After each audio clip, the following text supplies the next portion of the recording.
Good morning. I'm Harley Schlanger from the LaRouche Organization with your daily video update for June 16th, 2021. A few hours from now, the highly anticipated but much played down meeting between Russian President Vladimir Putin and US President Joe Biden will take place in Geneva. A lot of people are wondering, why is this such an important event when in fact it's been played down by both sides, when Biden is clearly spoiling for some kind of a confrontation, or seems to be, when Putin is thought to be unyielding on any of the questions that will be raised. What's the importance of having this summit? Well, let's just review a little bit what the context for this is. When President Trump came in office, he said he wanted to be friends with Russia, wanted a collaborative relationship with the Russians and with President Putin. And he was hit from the very beginning with charges that he was a Putin puppet, a Putin poodle, that he was being blackmailed by Putin based on the lies that were concocted by British intelligence through GCHQ, the NSA equivalent of Britain, and by the dossier compiled by former MI6 operative Christopher Steele. And then the investigation that was launched supposedly based on cyber evidence from the GCHQ of Russian intent to interfere in the election, and then the Steele dossier and a flow of information coming from operatives such as Joseph Mifsud and others that were then picked up by Brennan, Clapper, the Obama intelligence team during the election campaign to launch the whole idea that Russia was trying to elect Trump to have a willful puppet in Washington, D.C. As a result, when President Trump had meetings with Putin, they were potentially very good meetings, but the whole environment was spoiled by the deployment of the deep state.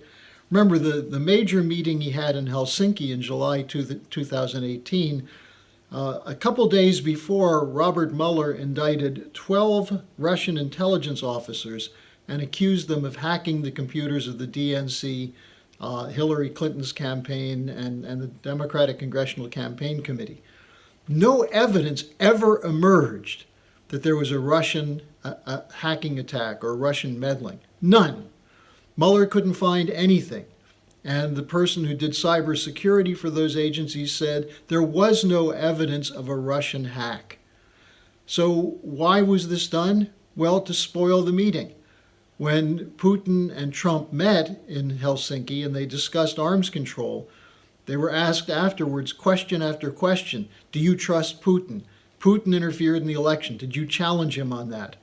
And when Trump said, I trust Putin more than I do my own intelligence services, all hell broke loose. And essentially it was clear there would never be another substantive meeting between Trump and Putin because of the interference not only of the so-called deep state of the Obama operatives, the Bush operatives, and others, but people in Trump's own administration. Now, in November 2018, they were going to have a talk at the Paris event commemorating the 100th anniversary of the end of World War I, but Trump was told, don't interrupt the celebration, don't make yourself and Putin part of the attention. And so there was just an exchange, a short exchange. Then in December, at a conference where they were supposedly going to talk, once again, just days before, there was a confrontation between Russian naval vessels and Ukrainian boats. There was pressure on Trump to call off the meeting, and as a result, he just had a very short, informal discussion with Putin. Now, this pretty much sank the possibility of a serious effort at a dialogue.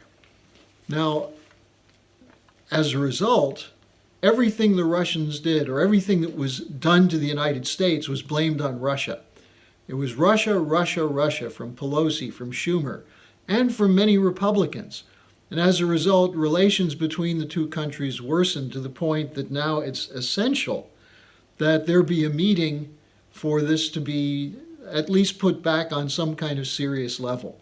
Will it happen? Will Biden do that? We don't know. At the meeting between Biden and Putin, Blinken, the Secretary of State, who's the biggest loudmouth when it comes to the rules-based order and Russian malign intent, will be the only person there with Biden, and Sergei Lavrov, who's a consummate diplomat, will be there with Putin. So we'll see what happens at this meeting, but it is a possibility that something good could come out of it, at least that they're talking. They'll move ahead an arms control agenda, and we'll see what else. But what went into this, the attempt to ensure that Biden would come in with a tough guy approach, was the NATO summit, which took place after the G7 summit, where there were noises constantly about Russia and China as malign actors and the need for an alliance against them. What was done at the NATO conference was the adoption of the NATO 2030 agenda, which identifies Russia and China as threats. Now, what's interesting is there was some reaction from France, Germany, and to some extent Italy against turning the alliance into an anti-Russia, anti-China military, political front. In fact, the reaction from France is particularly interesting. You had in Le Figaro an editorial which said that Biden's Chinese obsession, that the insistence that NATO take part in containing China, was not greeted so well by the French. Prior to this, there was reaction to the NATO 2030 agenda from French generals and colonels who issued a published report in which they said this new move for NATO would violate the sovereignty of NATO members, it would globalize NATO's structure, and would enlist Europe for a war, a U.S. war against Russia and China, which clearly they didn't want. And that was part of what fed into the reaction of Macron against the tougher language that Biden's team wanted inserted against China in the final communique. Now, the Le Figaro editorial wrote that Europeans are not happy with the prospect of a new Cold War, which would put them under the U.S. grip. And there was a similar article in Le Monde, which said that there's opposition to NATO having a tougher stance against China because under the allegation or the designation that China represents a systemic challenge. It was going to be that it represented a threat, but they moderated it to say a systemic challenge. So there was a lot of discussion, a lot of bluster, obviously, coming from the U.S. side, and of course the British side, because the British were the leading voice behind the idea of globalizing NATO and turning it into a political military alliance. But we'll see where things go from here. The likelihood of a breakthrough in the Putin-Biden summit is not very high, but we'll see what comes out of this because there were fault lines exposed at these meetings.